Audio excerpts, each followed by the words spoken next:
She called the cops on me before I even said a word. And that's when I knew she had no idea what she'd just done. The siren cut through the quiet morning air like a blade, bouncing off the rows of apple trees that had stood on this land longer than most of the houses behind me had even existed, and I could smell it before I saw them. That faint mix of hot rubber and dust as the patrol car rolled up my gravel path, tires crunching slow and deliberate like they already believed her story, like I was the problem standing in my own orchard. And when I turned, there she was, Melissa Grant. Perfect posture, pressed white blazer, phone already up and recording, her smile tight, controlled, the kind that says she thinks she's about to win something important. "That's him," she said, voice sharp enough to carry across 10 yards of trees. "He's trespassing on HOA property." And for a second, I just stood there, feeling the breeze move through the branches, hearing the soft rustle of leaves, trying to process how a place I'd walked since I was 5 years old had suddenly become somewhere I didn't belong. The older officer stepped forward, calm, measured, hand resting near his belt, but not aggressive, just procedural. "Sir, we're going to need you to step away from the property while we sort this out." And that word, property, hung in the air heavier than it should have, because this wasn't just dirt and trees. This was 12 acres my grandfather bought back in 1962, paid for in cash after 3 decades of work. Every row planted by hand, every irrigation line measured and laid out before GPS was even a thing. And now some HOA president with a clipboard and a board behind her thought she could rewrite that history with a few printed signs and a confident tone. I wiped my hands on my jeans, feeling the dry dust stick to my skin, and glanced past them toward the edge of the orchard where the new fence line cut too clean across the land, straight through where an old wooden survey marker used to stand before her contractors accidentally knocked it loose. I remembered that day clearly. The metallic ring of a hammer, the smell of fresh-cut wood, the way they drove a sign into one of my oldest trees like it was nothing more than decoration. Private HOA property, bold letters, clean edges, completely wrong. But I didn't say anything then. Not yet, because people like Melissa don't listen when you tell them they're wrong. They listen when you prove it in a way they can't ignore. And right now she was building her moment, stepping closer, camera angled just right, capturing me, the officers, the orchard behind us like a scene she'd already written in her head. "We've had multiple complaints," she continued, voice smooth, rehearsed, "unauthorized use, potential liability issues. This land is under HOA jurisdiction." Jurisdiction. She said it like it was absolute, like a boundary line she drew herself and expected the world to accept. The younger officer shifted his stance, glancing between us, uncertainty flickering just beneath the surface. "Sir, do you have any documentation showing ownership?" he asked, and I almost smiled. Not because it was funny, but because that question was the first crack in everything she thought she controlled. I nodded slowly, feeling the weight of the moment settle in my chest. Not rushed, not angry, just precise. Because timing matters when you're about to change the entire direction of a story someone else thinks they're telling. I turned toward my truck parked under the shade of an old oak, the door creaking slightly as I opened it. The smell of worn leather and paper hitting me instantly, familiar, steady. I reached into the glove compartment and pulled out the folded document, edges worn, paper thick, older than the subdivision behind us, older than her position, older than her authority. And as I walked back, I could feel her watching me, her confidence still intact, still certain this was just a formality before I'd be asked to leave, before she'd get to post her victory online, before the narrative locked in her favor. I handed the paper to the officer without a word, and for a second, everything went quiet except for the wind moving through the trees, the soft creak of branches, the distant hum of a lawnmower somewhere beyond the fence line. And as he unfolded it, scanning the lines, the legal descriptions, the signatures that had held up for over half a century, I saw it. The smallest shift in his expression, subtle, but real, like something just stopped making sense the way it had a moment ago. And Melissa kept talking, filling the silence, pushing her version forward, unaware that the ground beneath her argument had already started to move, and standing there, surrounded by trees that had never belonged to anyone but my family, I realized something simple, something she'd missed completely. She thought this was about control, about rules, about who could call the cops first and sound the most convincing. But this was never about that. This was about ownership, real ownership, the kind that doesn't need to shout, the kind that sits quietly in a file until the exact moment it needs to be seen. And as the officer looked up from the document, meeting my eyes with a different kind of attention now, I knew we were about to cross a line she couldn't step back from, because she didn't just accuse me of being somewhere I didn't belong.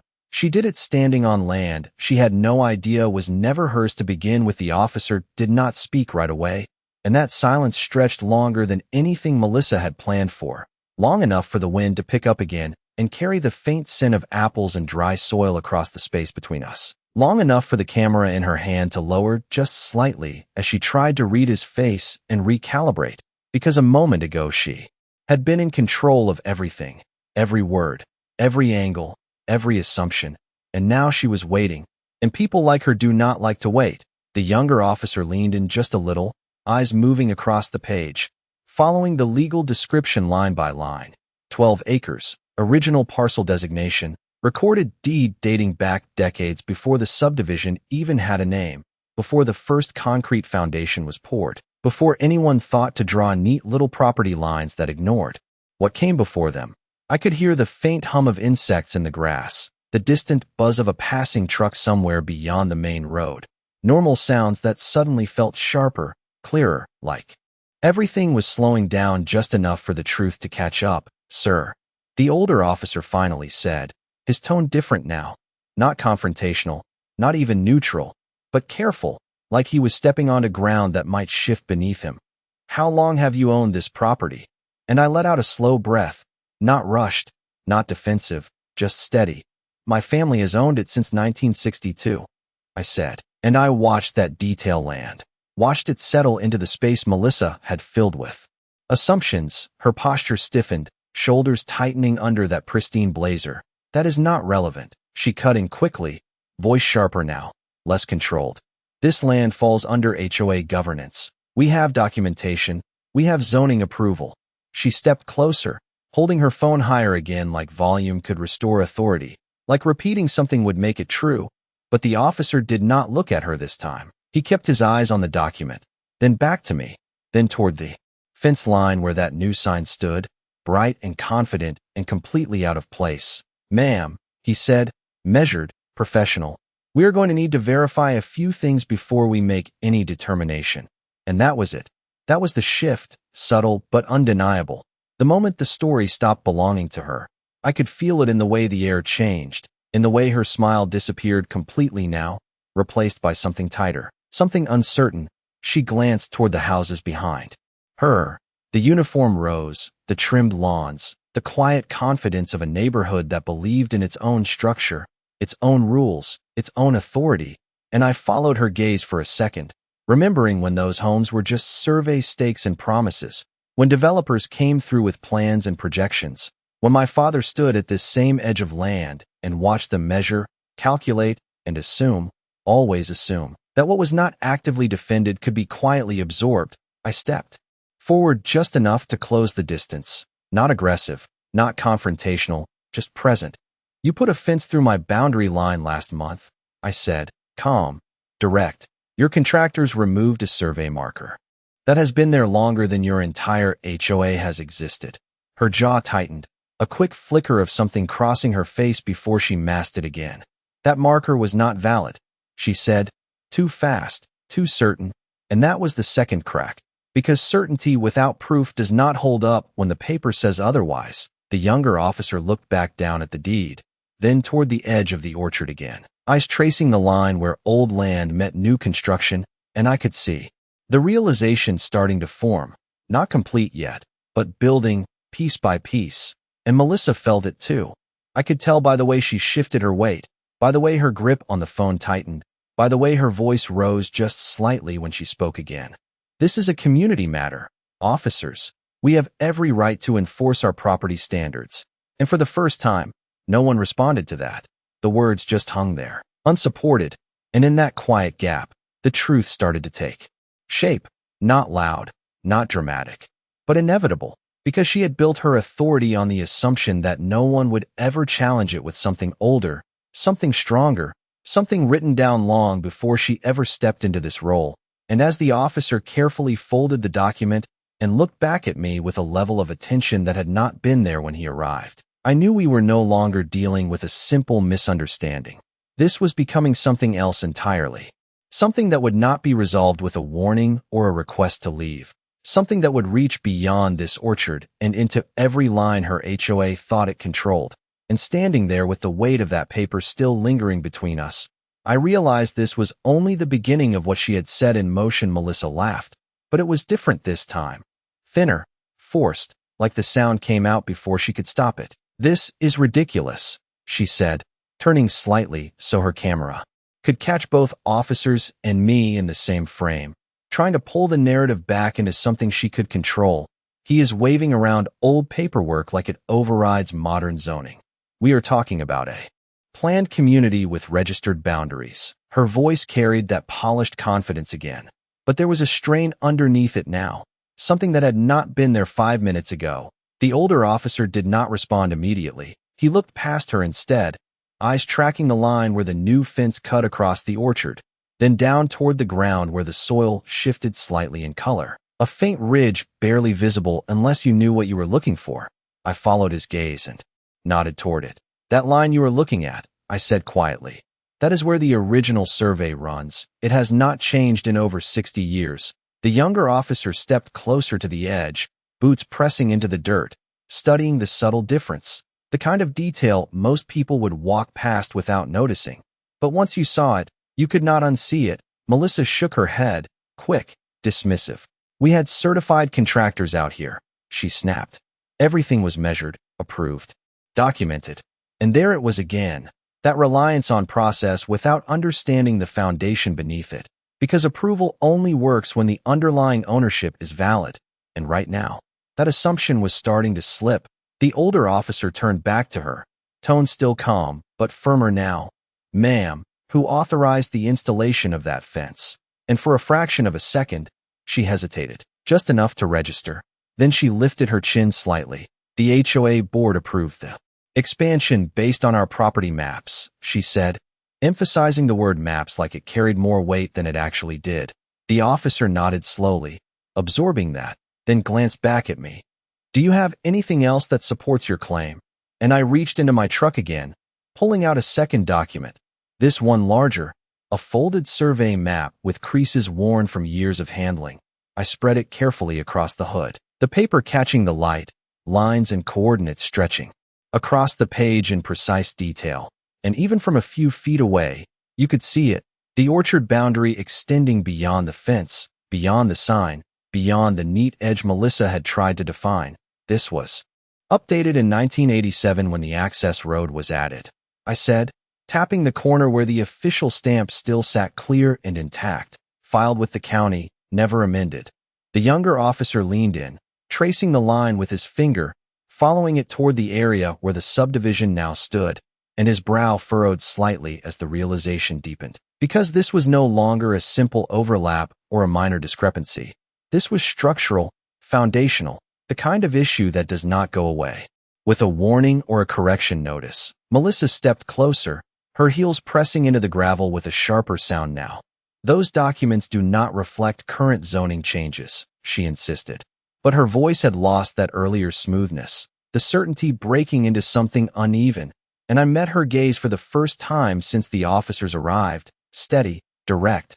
"Zoning does not erase ownership," I said, letting the words settle, not loud, not aggressive, just clear, the kind of statement that does not need repetition.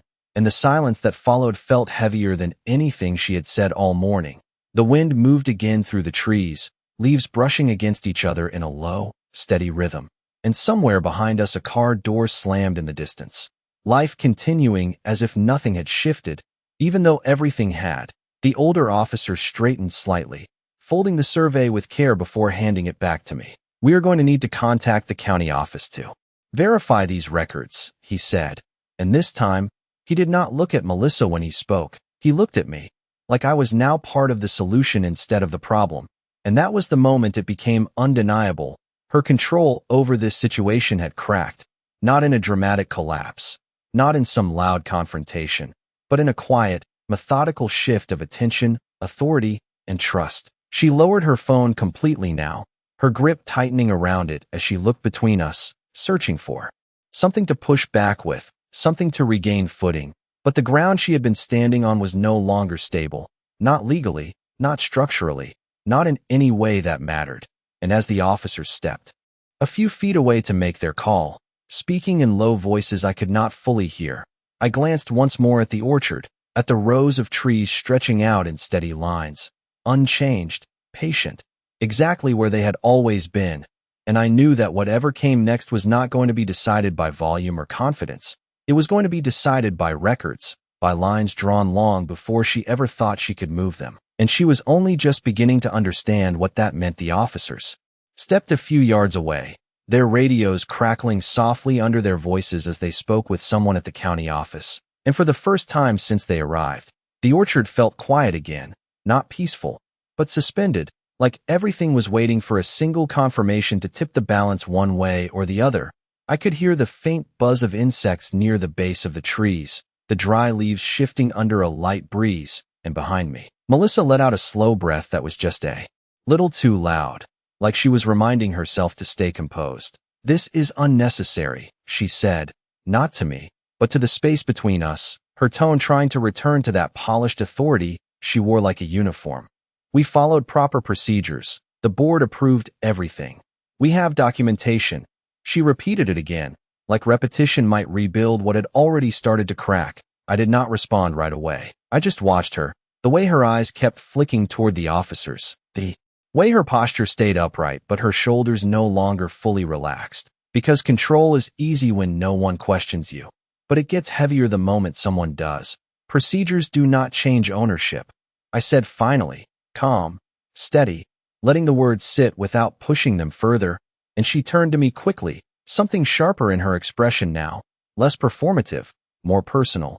"You should have addressed this earlier," she snapped, "instead of waiting until it became a community issue." And that was almost enough to make me smile, not because it was funny, but because it revealed exactly how she saw the situation, like this had somehow been my responsibility to prevent her from overstepping, like her authority depended on no one challenging it in time. "I noticed," I said, nodding slightly toward the fence line, "and I gave you time to correct it." Her jaw tightened again. That small reaction she could not fully hide, and for a moment neither of us spoke. The only sound the distant murmur of the officers on the radio and the steady rhythm of wind moving through branches. And then one of the officers turned back toward us, his expression more defined now, more certain. The kind of look that comes when questions start turning into answers. "Sir," he called, motioning me over slightly, and I walked a few steps closer, feeling the gravel shift under my boots, the heat of the sun pressing lightly against the back of my neck. "We spoke with the county records office," he said, holding his radio at his side now, "and they confirmed the parcel information you provided is still active and has not been legally transferred or subdivided in the way this development map suggests." He paused just long enough for that to register, then added, "Which means the ownership lines on your deed are still valid." The words landed clean, precise, not loud, but definitive, and for a second everything seemed to narrow down to that single point. Melissa stepped forward immediately. "That does not make sense," she said, her voice rising slightly, the control slipping further now. "Our development was approved years ago. There is no way the entire layout is based on incorrect boundaries." The officer remained calm, but there was a firmness there now that had not been present earlier. "Ma'am, approvals can be issued based on submitted documentation, but if that documentation is incomplete or inaccurate, it does not override recorded ownership without proper legal transfer." He said it evenly, like he had explained it before. Like this was not new to him, even if it was completely new to her. I watched her process that, watched the way her eyes moved quickly as if searching for something to anchor onto, some argument that would hold. But there was nothing immediate, nothing simple, because this was no longer about rules she could enforce or interpretations she could control. This was about a foundation that had never been properly secured, and foundations do not negotiate. They either hold or they fail. "So what are you saying?" she asked, slower now, more cautious, and the officer glanced briefly at me before answering. "We are saying this is no longer a trespassing issue," he said. "This is a property dispute that will need to be handled through proper legal channels." And just like that, the frame she had built collapsed, not with noise or drama, but with a quiet shift in classification, from enforcement to uncertainty, from authority to question, and I could see it in her face, the realization beginning to settle in layers, not fully formed yet, but undeniable, because the moment this stopped being a simple call to remove someone from land she believed she controlled, it became something far more complicated, something that would reach into every document, every approval, every decision her HOA had made based on boundaries that might not actually exist the way she thought they did. And standing there, with the orchard stretching out behind me exactly as it always had, I knew this was the point where everything started to move beyond her reach. The word dispute hung in the air longer than anything else that morning, and I watched it land on Melissa like something heavy she was not ready to carry, because a dispute meant uncertainty, and uncertainty was the one thing she had never allowed into her version of this neighborhood. She took a slow step back, heels pressing into the gravel with a sharper edge now, her phone still in her hand, but no longer raised, no longer capturing anything worth posting. And for a moment she looked past me again toward the houses behind her, those clean lines and uniform rooftops that had always reinforced her authority, and I could almost see the calculation happening in her head, how far this might reach. How many decisions had been built on assumptions that were now being questioned?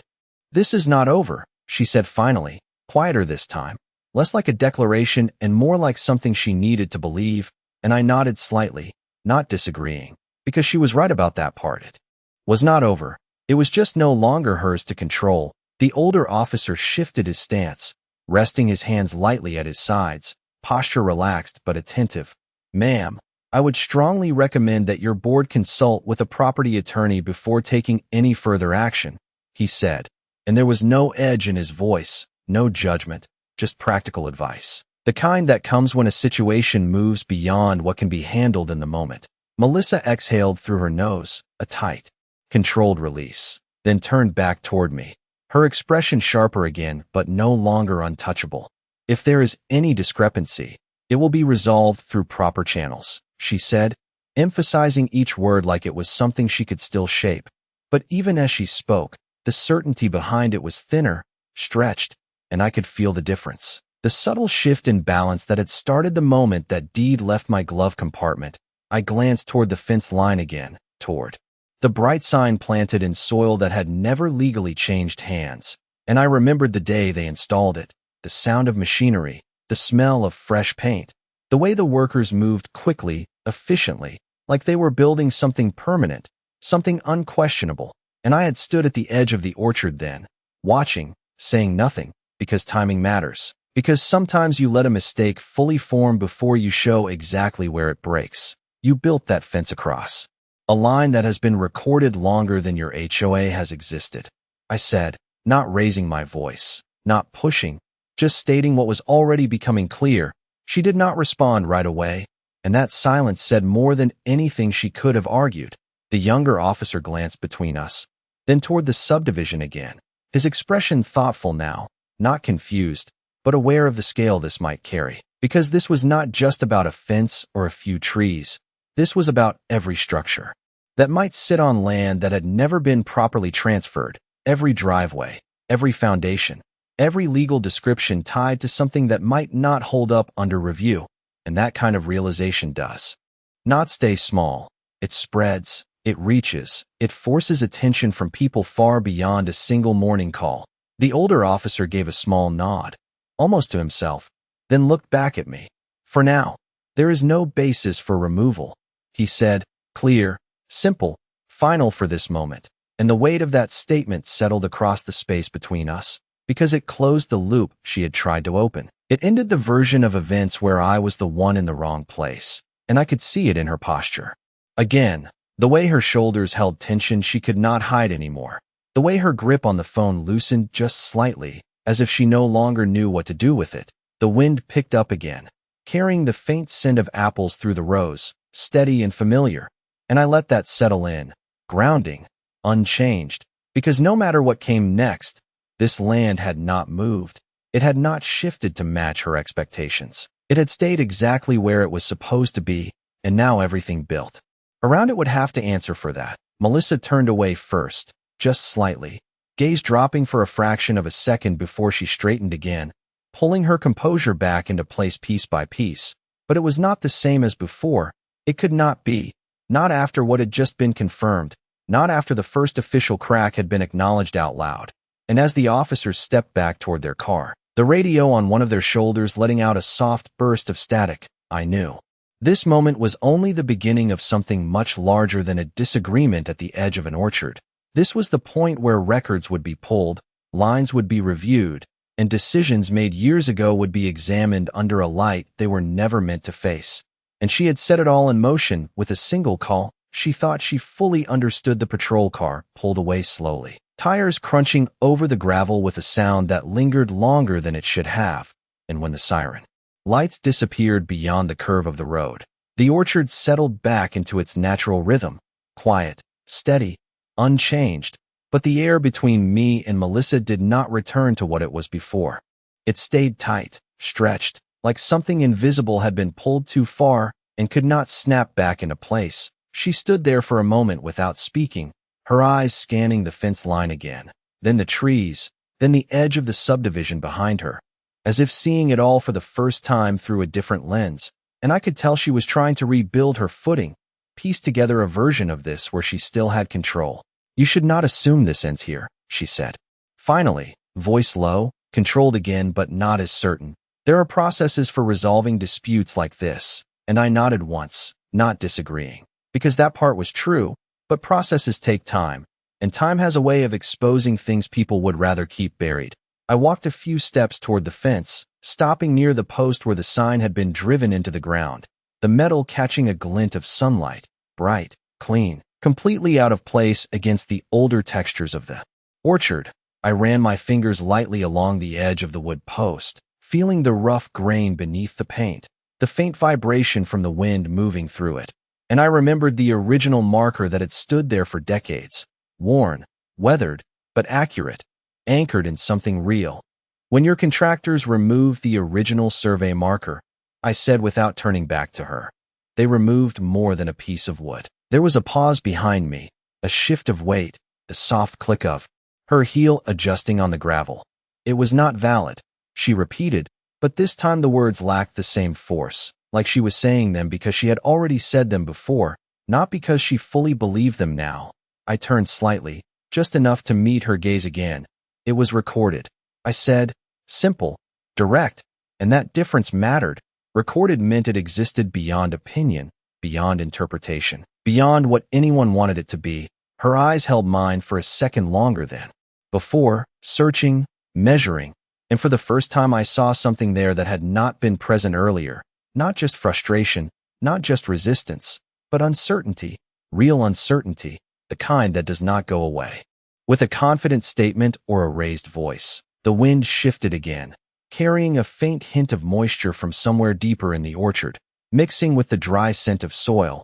And for a moment neither of us spoke, the silence not empty, but full, like the space was holding everything that had just been set in motion. "If there is an issue," she said eventually, choosing her words more carefully now, "it will be addressed through legal review, not through assumptions." And I gave a slight nod, because that was exactly where this was heading.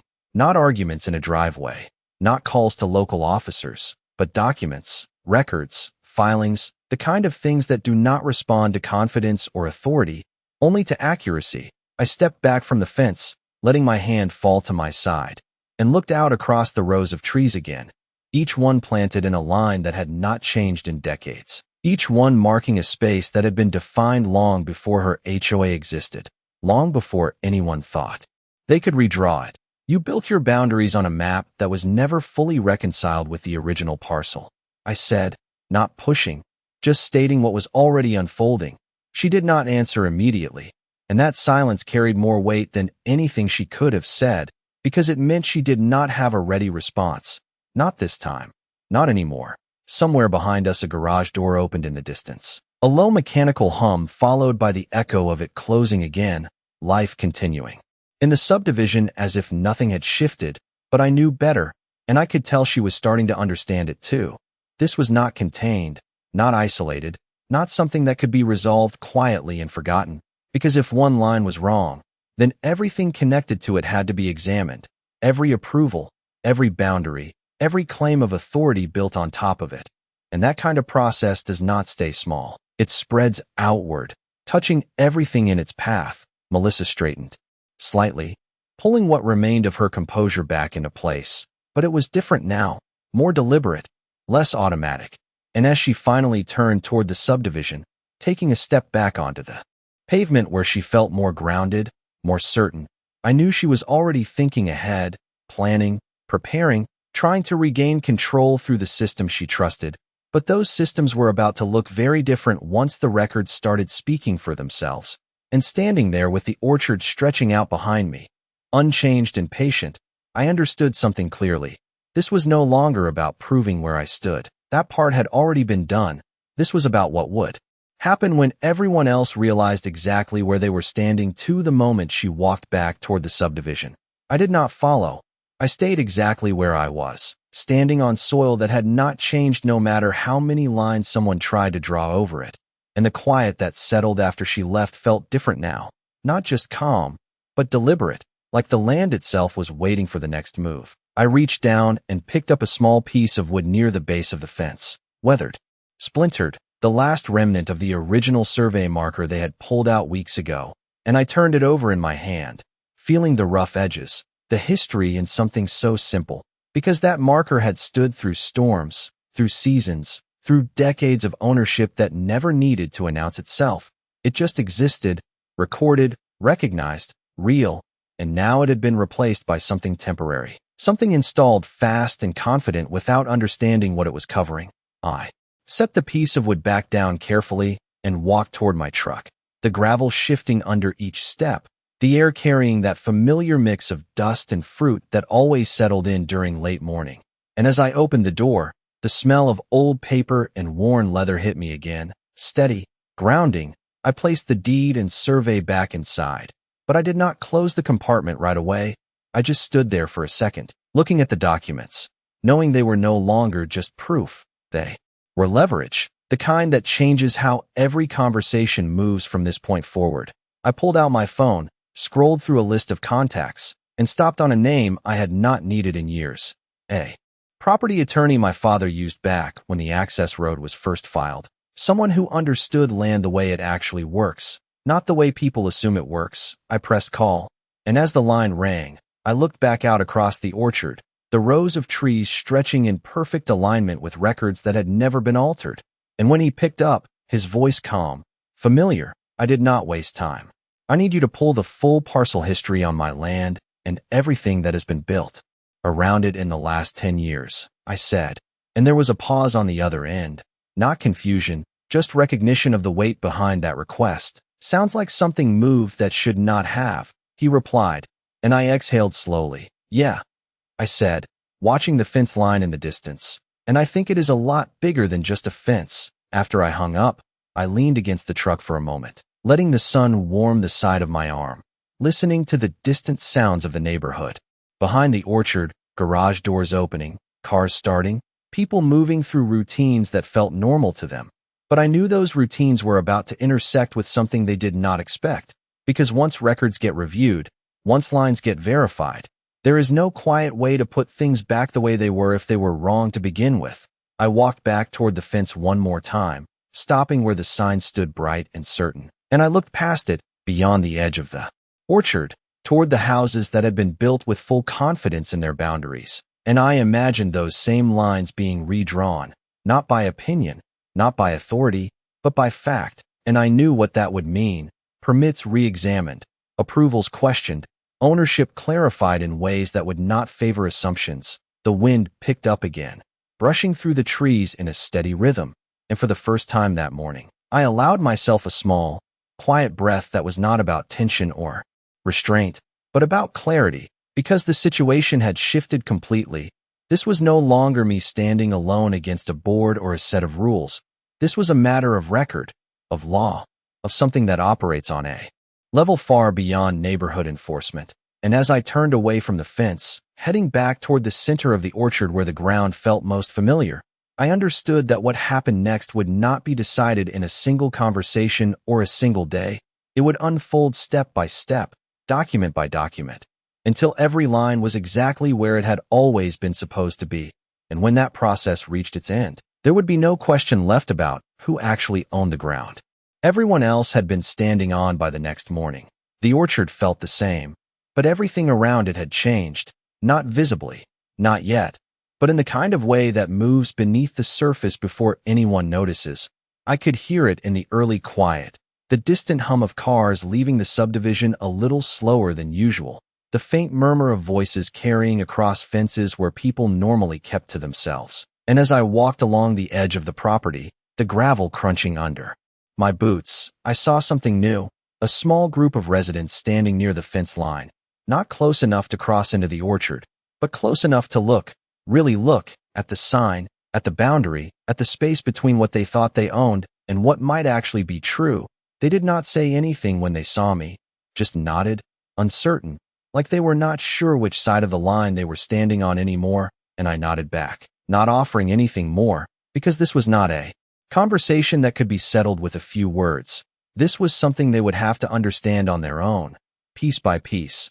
Later that morning my phone buzzed, the sharp vibration cutting through the quiet, and I already knew who it was before I looked, my attorney, his voice steady but more focused than the day before. I pulled the records, he said without preamble. And you are not dealing with a simple overlap. I leaned against the side of the truck, the metal already warm from the sun. How far does it go? I asked, and there was a brief pause, the kind that carries weight. Far enough that the entire subdivision footprint needs to be reviewed, he said, and I closed my eyes for a second, not surprised, just confirming what I had already suspected. He continued, the development filings reference a secondary map that does not fully reconcile with the original parcel deed, and there is no clear record of a complete legal transfer for a portion of that land. The words settled slowly, deliberate, each one expanding the scope of what had started with a single call the day before. What happens next? I asked, and I could hear papers shifting on his end, the faint scratch of a pen against a surface. Next, we notify the county formally and request a boundary verification review. Once that starts, everything tied to those lines gets examined. I let out a slow breath, looking out across the rows of trees, steady, unchanged, including permits, I said, and he did not hesitate. Including everything. After the call ended, I stayed where I was for a moment, listening to the wind move through the orchard, the sound consistent, grounding, while everything else began to shift. And then I noticed movement near the subdivision entrance, a black SUV pulling up, followed by another, both unmarked but official in the way they carried themselves, slow, deliberate, purposeful. And within minutes, a few more people gathered near the edge of the road, not residents this time, but individuals with folders, measuring tools, the kind of presence that does not show up unless something has already reached beyond local authority. I watched from a distance as they moved toward the fence line, examining the sign, the posts, the ground itself, speaking quietly among themselves, and I could see Melissa in the background near the sidewalk, her posture rigid, her movements controlled but no longer fluid, as if every step now required thought instead of instinct. She was speaking to someone, gesturing toward the orchard, toward me, toward the space she had tried to define the day before. But the people she was speaking to were not responding the way the officers had. Initially, they were listening, observing, documenting, and that difference mattered more than anything she could say, because once a situation reaches that level, it no longer belongs to interpretation. It belongs to verification, and verification does not bend to authority. It follows the record. The wind shifted again, carrying a cooler edge this time, brushing through the leaves with a steady sound that felt almost like a reminder. And as I stood there, watching the first steps of that process unfold, I understood something clearly. The moment she made that call, she thought she was enforcing a boundary. But what she actually did was trigger a review of every boundary she relied on, and there was no way to stop that now. Not quietly, not quickly, not without exposing exactly where those lines truly stood. The first official notice arrived 3 days later, delivered in a plain envelope that looked almost too simple for what it carried, and I could hear the paper shift slightly as I opened it on the hood of my truck. The same place where I had unfolded the deed just days before. The same place where everything had started to turn. The words were precise, formal, unmistakable: a county. Initiated boundary verification review. Full scope, no exclusions. And as I read through it, line by line, I felt that same steady clarity settle in again. Not excitement, not relief, just certainty. Because once a process like that begins, it does not stop halfway. It follows every line to its end. I looked up from the page and out toward the subdivision, and it did not look the same anymore. Not because anything had physically changed yet, but because I now knew what was about to be. Questioned every driveway, every fence, every structure that sat confidently within lines that might not hold.